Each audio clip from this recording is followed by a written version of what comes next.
Welcome back to another episode of CATV Tech Talk. I'm your host, Drew, here with Jesse. How's it going, Jesse? What's up, dog? What's going on? Looks like today we're talking about the evolution of installs. Yeah, man. We've came a long way over the years, huh? It's definitely changed. Things aren't the same from when I started 13 years ago. It's definitely switched up quite a bit. I always told everybody when I first started that it was the greatest job in the world, and then when I left, it was the biggest pain in the ass. Well, yeah, because the evolution of the install meant the evolution of the installation metrics and all the signal requirements, and it's pretty much the Just evolution say of the hell. bullshit. It's the evolution of bullshit. Oh, God. But yeah, I mean, all the changes between the equipment and the time frames, all the way down to the amps. If you start with time frames, when I started, we had 3 time frames: 8 to 11, 11 to 2, and 2 to 5. So you had 3-hour time frames, right? Yeah, 3-hour time frames. So, and the work that you had to be done at the home was not near as excessive as it is now. Oh, God. So, like, because, back in the day, them old DCT boxes and shit, the only thing you really had to worry about was the modem. Like, for the most part. Like, you could amp garbage. Like, you could have shitty-ass levels after the modem line, and you could amp that shit, and those DCTs would work forever. And that's if you were even doing the internet. I mean, when I first started cable, to be more than a video tech, a CCT, or how did they break it down? Because it was what? CCT1, you only did video? Okay. Or no, when I first started, CCT1 was you were a trainee.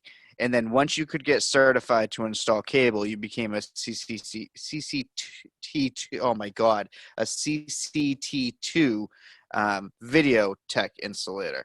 I believe you had to go through training for the CCT3. And then And that 4 was was the internet back then? Because the way I went was, when I started, actually, you were an installer and then you were a service tech. But at the same time, that was when they were rolling out that Comtech program. So it went from like I was in 2008. B2. So So this is very interesting then, the big difference between North and South. Yeah, because like when I first walked in the door, they were just talking about actually, they half-assed kind of started it with my class. But like I got the books, and when I say half-assed, I mean it, because they gave us like the books for it, but we didn't like follow all of that. But the idea was, when we got out of class, we were allowed to do internet and TV, but we had to go to CT3 for telephone, and then CT4, which they had 2. I took the maintenance CT4. You could pick between like engineering and the other one, whatever the fuck it was. I guess it was like more interactive in the home shit. Yeah, you could do more of the networking side or the resident or the.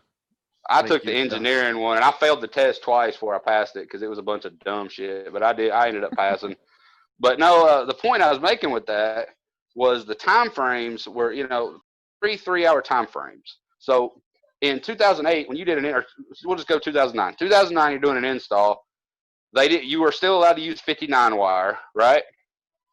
There was a lot of differences. Oh my God, what? Like in 2009, we could still use 59 wire. Like, they didn't start the all RG6 thing with us until like 2012. Are you kidding me? I'm dead serious. I'm sorry, I'm just slightly blown away right now. I didn't start. I started cutting it out around, I'd say, 2010, because I got a bunch of you just start getting repeats on it. But I was still new to it, so I didn't really know. But if you think about how easy it was to set up an install in 2009, all right, drop, ground block. Which back then we could ground to splitters too, right? So yeah, dude, I'm telling you, back then we could ground to like a 2-way. So there was so many little things along the way that was so much simpler than they are now. Like, for instance, this is an average install in 2009 that I went through. Your drop to the ground to where your demarc is. Say you got 3 outlets. You put a 3-way splitter, you ground to the 3-way. You change the fittings, you go in, and you hook the shit up, you're out the door. Nobody gave a damn about, like, as long as the modem was online, it could be pushing back a 58. Nobody give a shit. As long as it's on, right? Nobody cares. So you had more amounts of time to do the job, and you had less work to do. Does that make sense? Fast forward to now, you have, I've heard that like Cox Cable's got like 1 hour time frames, 8 to 9, 9 to 10, 10 to 11, 11 to 12. Like there's areas around the country that's got like 1 hour time frames, and they have more work to do than they did 10 years ago. Yeah. So to me, it's kind of went backwards. Like I'm glad they're doing their job or being forced to do their job now. But on the tech side of things, you're like, what the fuck? You're paying me the same. You're giving me less time to do it. You're judging me harsher on it. And you're expecting me to do more. Does that make sense? Because I have to say every meeting, whether it was an LOB or a team meeting, I feel like the time matter always came up. It was always spoken about. It had to be the top thing I always heard was we don't have enough time. It was probably the number one bitching. Oh yeah. I bitched about it too. I bitched about it too, man, all the time. I said, you can't have it both ways. I would tell the manager in my area, and I think he respected me for it because everybody was kind of scared of him. But I was young and cocky and could give a shit less. I was like, if he's going to fire me, the hell with it. But I was like, look, dude, here's the way it goes. All right. And I used McDonald's. This is a true story. I used McDonald's as like a comparison. I said, the reason McDonald's is a multi-billion-dollar corporation today, and I know I was working for Comcast, who's a multi-billion-dollar corporation, but I used McDonald's as a a kind of a correlation. I said, Ray Kroc had a deal going where he wanted quality food quickly. I said, after so many years, they realized that you can't have it's one or the other. You can't have them both. You kind of got to pick.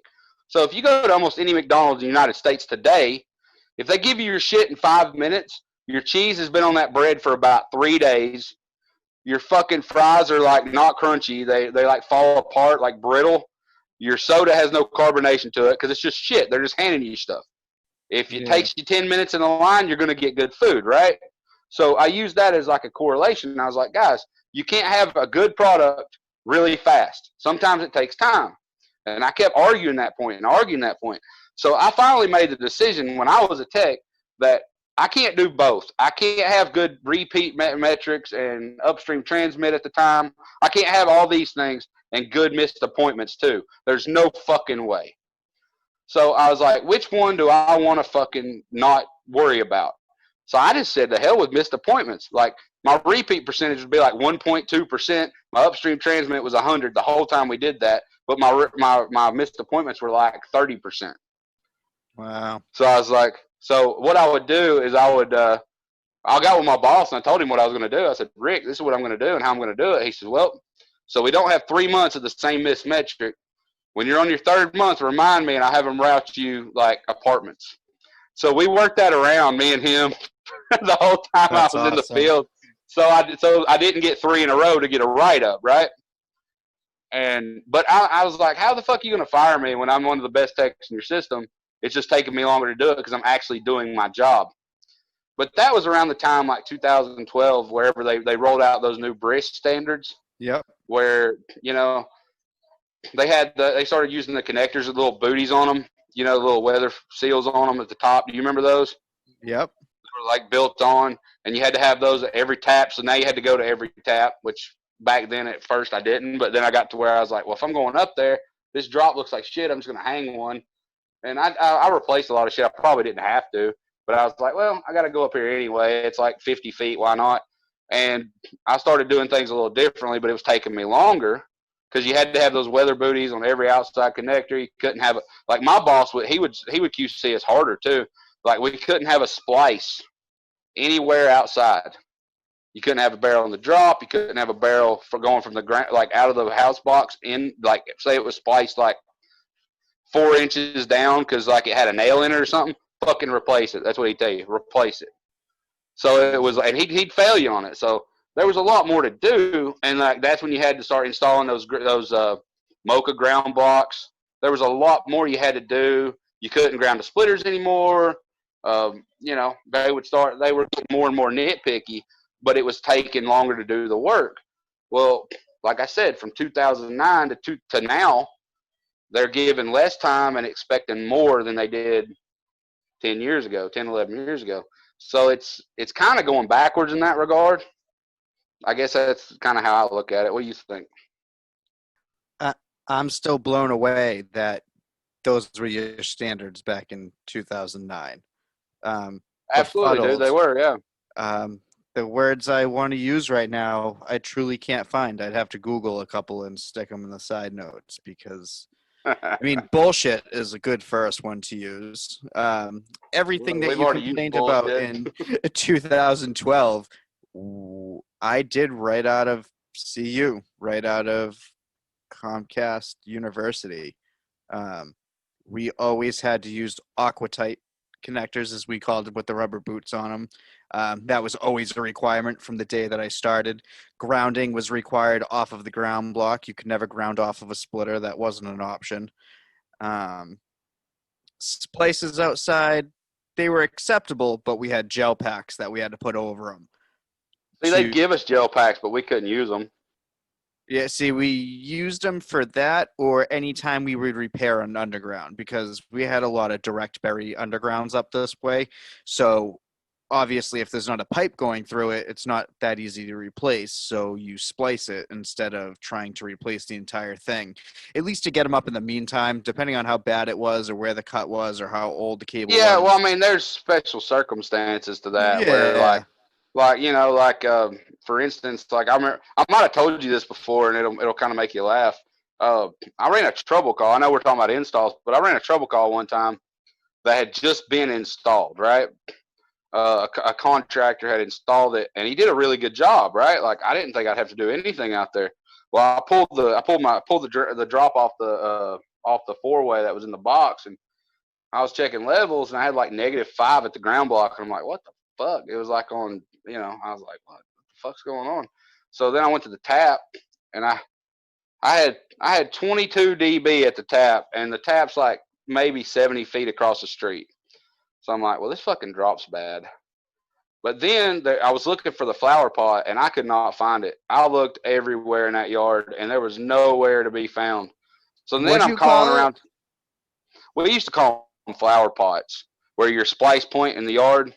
I called it a flower pot. I don't know what y'all called it up there. But anyway. We're going to, again, here's another segment. A pedestal? The pedestal is across the street. So your ped's across the street with the tap. You have a drop that's buried under the road, and we would have flower pots that would be like flat across the ground where you'd pull it up and there'd be a splice point there. So like say. You're talking about a vault. That's not I don't call that a vault. It's about the size of a baseball. What do you call a vault? The big door undergrounds? Yeah, one that you like crawl into. That's a vault. But we didn't have vaults where I'm at anyway. Yeah, like a vault's like one you'd crawl down into, and they'd have like a trunk amp and shit down there. Like in New York City, they're all over New York City. No, we had vaults up here that you could you'd pop the covers off and they'd just be taps under them. And anything, we just call them mini vaults. So there you go, a flower pot versus a vault. Southern version. I called it a flower pot, yeah.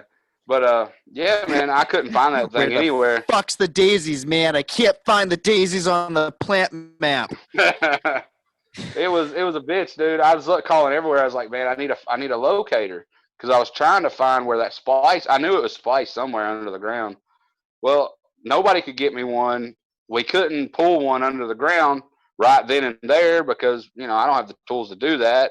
And I had to get them back on. So I put an amp up in the attic, and I didn't realize it, but I put it on a switched outlet just to get them on for the night. And the next day a trouble call came in, and it said, when we turn the garage light off, it said in the comments, when the garage light's turned off, all the cable and internet goes off. And I'm like, son of a bitch, I stuck that on a switched outlet. Well, it all worked out. We went back out there with a drop buried crew, and they buried like a new 11 drop to it. But sure as fuck, when we were out there, they had a locator, and they found that they buried it like maybe an inch away from where the other one was. So we seen it, and we pulled it out, and somebody had buried a two-way splitter with an open port, and it was spliced with a two-way splitter, and it was just in the dirt, man, like in the water and shit. And I'm like, well, that's why it killed my high band. So, that was just that's like a one-off though. But had I found it, I would have just spliced it and put it back in the ground. But that would have been a one-off. But for the most part, we couldn't use those things.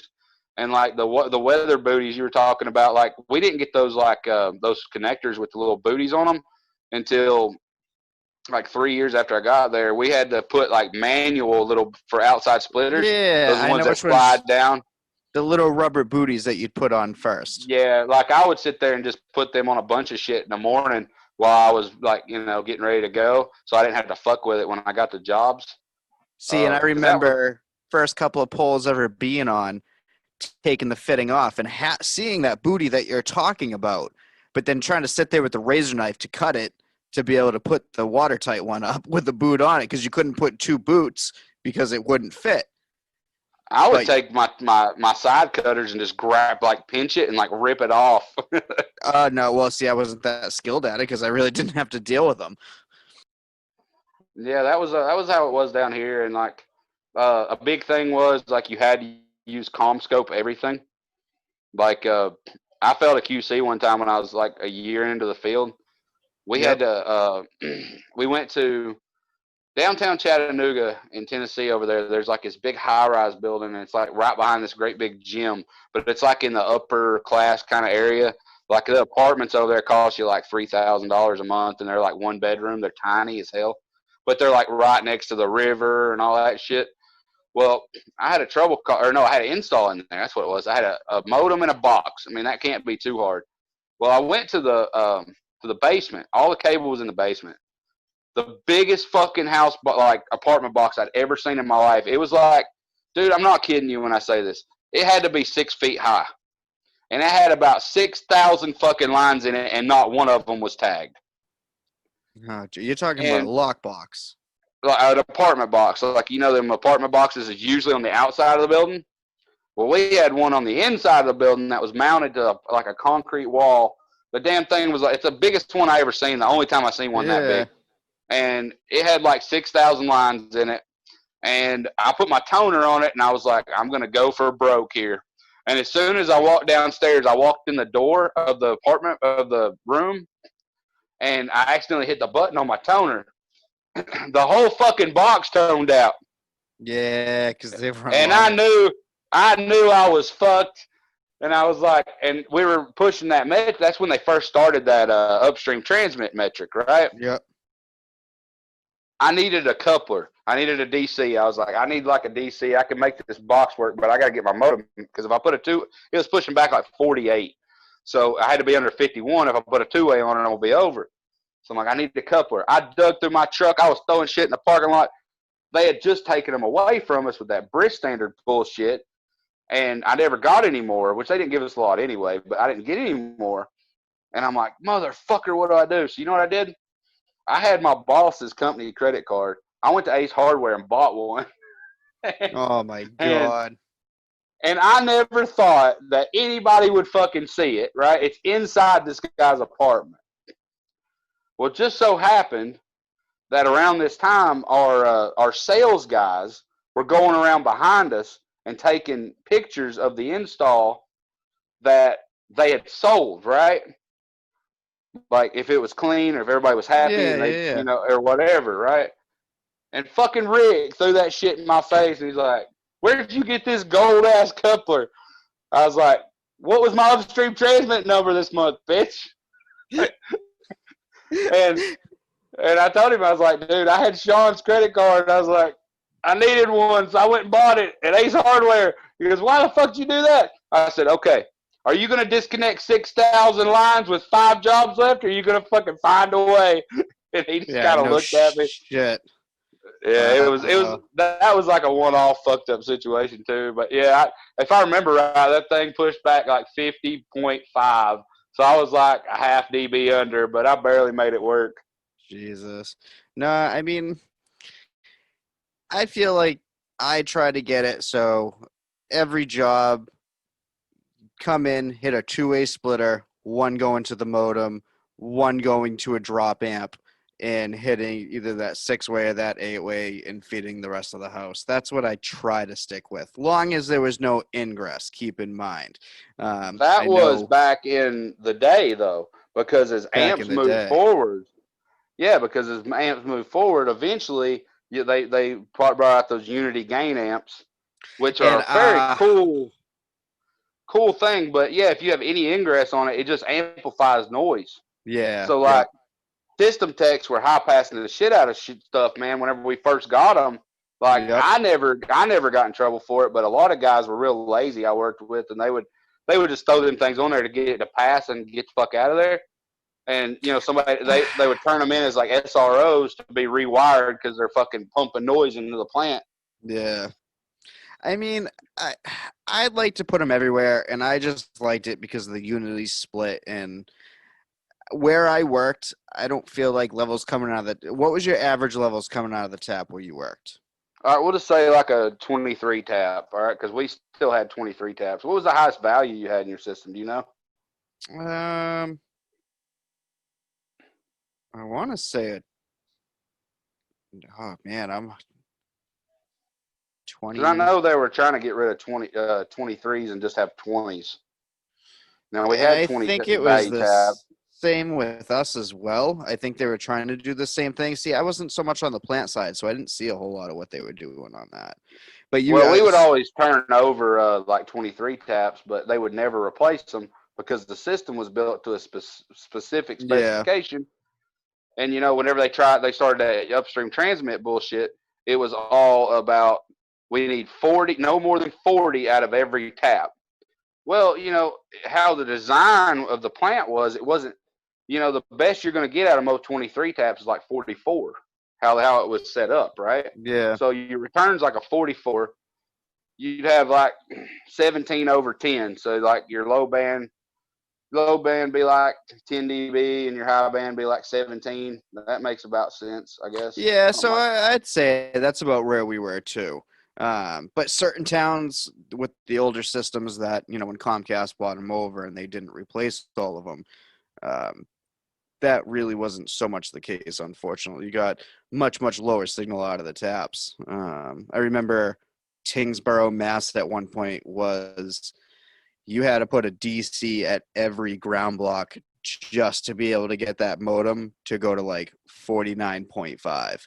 It was bad.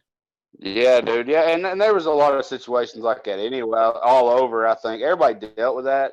Like what I was telling you earlier. What I was telling you earlier before we got live here, man. Remember I was telling you, like my supervisor when they started the upstream transmit number, he was like, we had how everybody had a weekly meeting, right? Yeah, right. We were lucky if we got our weekly meeting. Oh no, they were fucking like Hitler stickler about it, dude. Like, nope, we'd ask for them. We did it every Thursday. Every Thursday we had a weekly meeting. Well, where the manager from Chattanooga would come down to North Georgia and we would talk to everybody in the group and whatever. Well, we had 1 week of upstream transmit, and me and 2 other guys out of the 14 of us were the only ones that made an acceptable number. We were like 98, 96, whatever, Everybody else was at like 45%.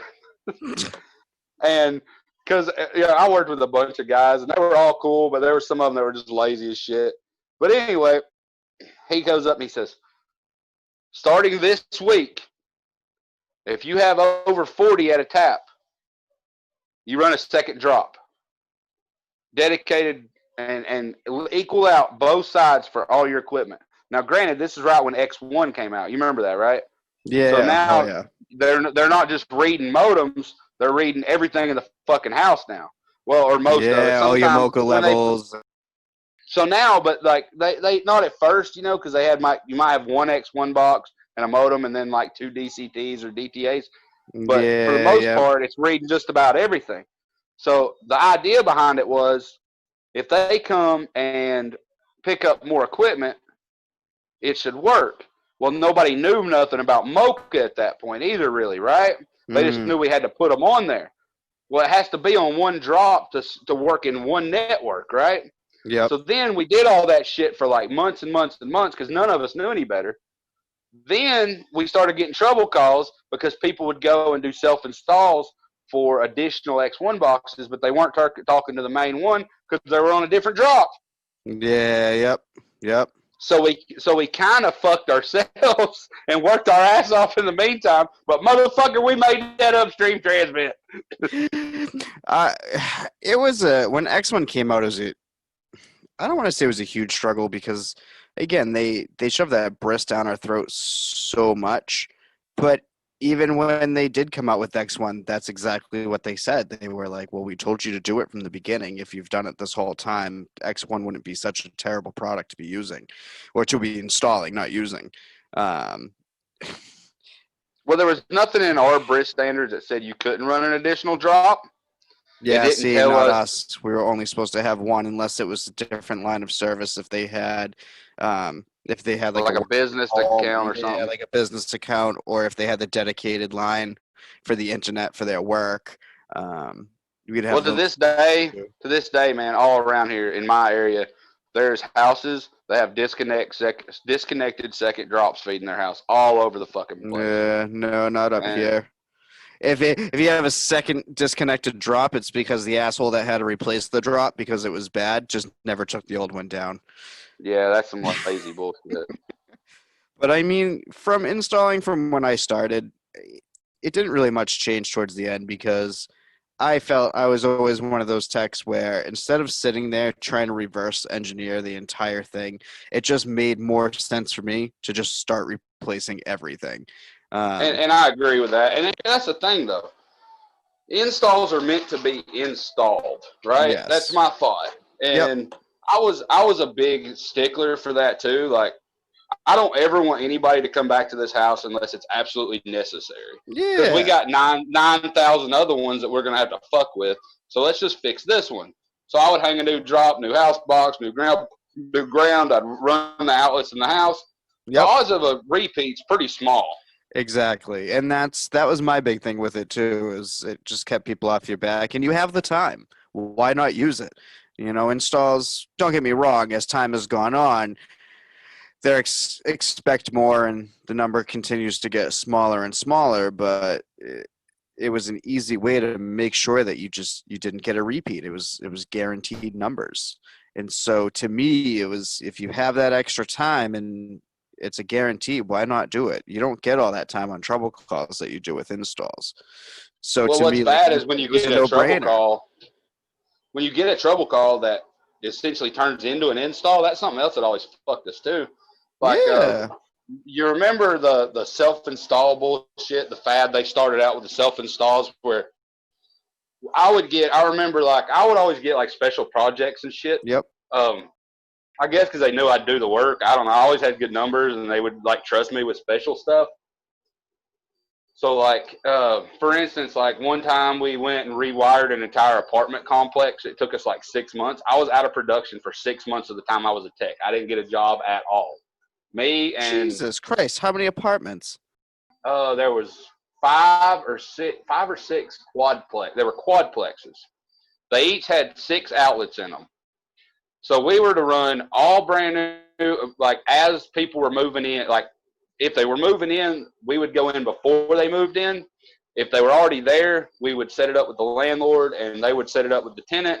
We would get in, spend a day in there, whatever, and wire it. We were doing it Yep. one by one by one by one by one.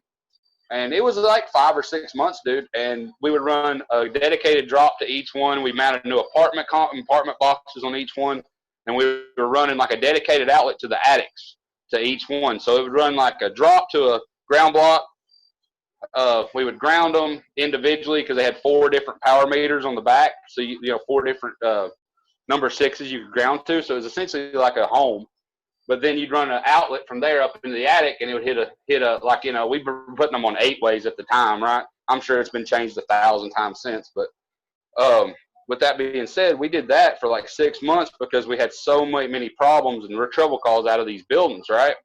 Well, anyway, I did all these special projects, but I felt like, to me, we were getting ready to like reduce trouble calls. That was the whole point of it. Well, yeah, I mean, keep our plant running well. how many times? And whenever you start, how many times have you gone back to that install that you did a year before, but you know you did everything from point A to point B, drop AOs, everything. So you know walking through that door at 5 o'clock at night, it ain't gonna be nothing big because you already did it all.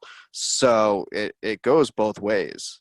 yeah, but that goes back to what we talked about on a couple shows ago about contractors and how they don't get paid and things like that. Yeah. What was funny about what I was getting at with that during this time, during the X1 deal, we had a contractor that had, like, I got sent to this job, and the customer was really pissed off, and it was at that quadplex, right? And it's like 2 o'clock in the afternoon, and I thought we were done. Like, I thought we did them all, but there was like one more that was like a duplex that sat like kind of catty cornered behind it, and I guess we missed that one, right? We didn't touch it. So it's like 2 o'clock in the afternoon. This contractor comes in, and I don't know what he did. I don't know if he read levels with the one drop that was hanging there. He's like, fuck this. But he literally put 5 X1 boxes in a dory, one of those gateways, in the floor, coated it, and walked out the door. Oh, my God. And, like, their shit's just piled up in the floor, man. And I got sent over there, and it was essentially doing an install. But it was but while I was there, I was already in the attic. Both of them were home, so actually a system tech came and helped me, and we wired both of those that day to get ready for anything future that came. Got them people on. Hell, I didn't get home that night till like 8:30. It was a lot of work, but that was one of those things that you should have been taking out of production to do, right? You know, 12 wall fishes. Jesus. And again, like, you know, that's a lot of work. Such a difference, because wall fishing was never an obstacle that we had to deal with. There was techs that would wall fish if it was easy enough and they knew they weren't going to end up spending a lot of time on it. But that was something Comcast frowned upon up north because they told us they weren't insured for it. So we never really had to deal with it. I hated doing them. They sucked, but it was all leading to what we were going to do. The only thing that fucked us up was the whole 2-drop system thing that we did for so long. Yeah. I think it was, for us, it was just more of the tightening of the metrics. But with all of that, it did come with better tools. I mean, they ended up giving us the X1 meters in the end, and those things were absolutely amazing. I don't think you actually ever had the joy of using one of those, did you? No, when I got out of the field, they had just – I think I left the field as a service tech in 2014. Yep. And that's when I went into system, and I still had a DSAM. So yeah, it went from DSAM, and then I think it was the I apologize, the XM meter, not the X1. I believe it was XM. Yeah, see, now God, it's not even been a year yet, and I feel like I've been out of it forever. But yeah, it was the XM meter, and that thing, I mean, you could do everything with it. I mean, towards the end, they made it so you could hook it up to your phone, and you could put your meter on the ground block, go into the basement, and disconnect AOs one at a time and watch until your ingress dropped out all the way from the ground block, which was great. To me, it was a nice tool to have. It worked a lot faster than DSAM. My absolute favorite thing you could do with it was the speed test. You could hardwire a modem directly into the XM meter and run a speed test. So you have that customer that goes, well, hey, listen, I'm paying for a gig of service. Well, yeah, your computer's from 2012 and you still have a wireless G card in the thing. Of course it ain't going to work. So you'd be able to plug in your meter, run your speed test, show them what you were actually getting. Or if you had a customer that was claiming that they were paying for 100 meg service, but their modem was only pushing 20, you could tie your modem or your XM to the RF and turn it into a modem and you could run a speed test right off of your meter itself. So if somebody had a bad modem, you could show them right then and there. So to me, that just having that feature alone, that was a huge change from the DSAM. The DSAM was nice Well, because I it had was a quick, laptop. but I had a laptop, like a Chrome. It was like, I think it was a Chromebook, and I used mine whenever I had speed issues, and there was nothing wrong, just to show them. yeah. That was like how we did it back in the day. See, but we like, didn't get laptops. They got to a point where they stopped issuing laptops to technicians, so you couldn't do that anymore. So yeah, you, that's as the tech, stupid too. But sat there struggling, try to explain to the customer, like, no, listen, your computer's from 2009. This ain't working on a 2017. You're not getting those speeds. That's not how it works. yeah, no, that you know, things have came a long way. I actually seen a video on that XM meter once, how it worked and shit. It was pretty cool. I liked my DSAM though, like how I'm kind of like a creature of habit. So whenever that's actually the only meter I ever had, except for like 2 weeks when I first started. I had a Wave Tech. Me too. And that's too funny. and yeah, and I remember we hooked it up to a tap one time, and my supervisor showed me how to set it to a certain frequency, and you could listen to the radio. And we set it to 105.5 megahertz, which was picking up Rock 105 in Chattanooga, and we were listening to like Metallica through the meter, and it was really fucking cool. Nope, I never got that far with it. I'm pretty sure they gave it to me for the beginning of CU, and by the time I actually started my first week, they had a DSAM in my hand. Well, whenever they had maybe traded in, I was like, "Can I just keep this like as a spare?" They weren't having it, but that thing probably wasn't worth the shit then. I mean, hell, that was a long time ago. That was 2008, and this is, we're in 2020. That son of a bitch is probably sitting in a bucket somewhere in some warehouse. But anyway, like when I got my DSAM, like I was really good with it. Like I felt like I could get a lot done with it. I was very efficient. Yep. So if I had to keep doing that job before I moved on, and they made me use a different meter, I'd have probably threw a bitch fit about it. I'd be like, can I just hang on to this one too? Like, Yeah. But things have came for guys and with tools and amps and meters and things. It's come a long way. But the only thing that it doesn't make sense, like I said when we started this whole conversation, is they're expecting more and they're giving them less time to do it. Well, yeah. So, and that's why they continue to get the better tools, because they introduce things like home health check. Well, now you have this pretty much, it's like a little mini secretary at the end of the job that pops up and goes, "Nah, fucker, you missed this. You got to go back and fix it, or we're not letting you leave." But like you said, well, there's another side to that. It can pop up fucking green check mark. Boom, boom, boom, boom, boom, boom, boom. Okay? You go to that house, shit's running through the windows. So what are you supposed to do? Yeah, it's passing, but the job looks like shit. So there's two sides of that. And I remember I argued with dispatch before. I was like, I have to rewire this place. Well, why? It's passing and it's activated. Yeah, but PHT. I was on. Oh no, you're saying with it passing. Yeah, it would pass. But like, if my boss come through there and QC'd me, I'm gonna get a fucking write-up. Yeah. I got a 6-line running through a fucking window sill. The drop's tied off to the fucking gutter. Like, there's so much fucked up that I have to fix it. There's I have to fix it. So there's two sides to that too. But so I see what you're saying. As far as I can see with the evolution, it's pretty much we started out doing 2 or 3 DCTs at the most in these houses, and then going up to X1 boxes with Mocha, having to pass all these certs, and it's a better product, but definitely a tougher day and age to be an install tech, I think. I believe so. Well, I think me and you's kind of covered what we wanted to talk about today. Absolutely.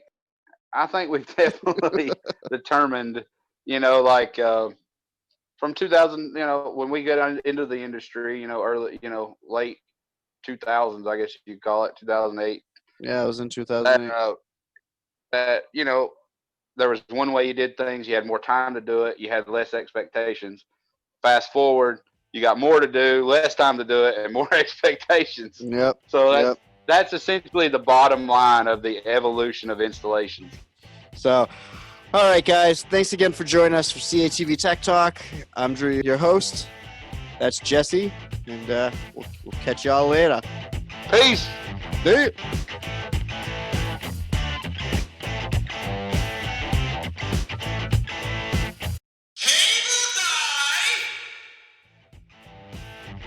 Like what you just heard? Then don't forget to click that subscribe button. Questions for the host or just want to say hello? You can email us at catvtechtalk@gmail.com or find us on Facebook at www.facebook.com/catvtechs. Thanks again for joining us, and don't forget, climbing, crawling, drilling, driving is just the beginning.